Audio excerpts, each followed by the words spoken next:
मीरा भाईंदरमधील मोर्चात पोलिसांचा अजब कारभारही चर्चेत राहिला। आंदोलनात एक मुलगा छत्रपती शिवरायांच्या वेशभूषेत सहभागी झाला, मात्र घोड्याचा छळ करतो का असं म्हणत या मुलाला घोड्यावरून उतरवण्यात आलं। जर घोड्यावर बसल्यानंतर घोड्याचा छळ होत असेल तर मग गुढीपाडव्याची शोभायात्रा, इतर वराती, मिरवणुका, जयंती यावेळी सुद्धा घोड्यावर बंदी घालायची का असा प्रश्न विचारला जातोय।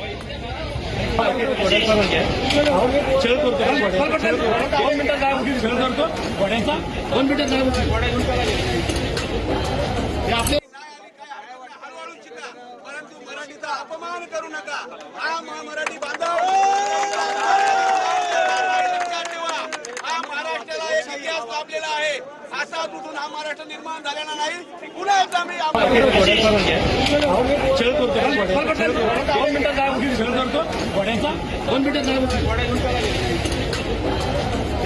सवलत येतात ते जास्त फायदा घेता का?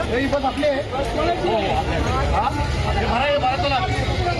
चालक पुढे गेले, चालक हे भारत इथले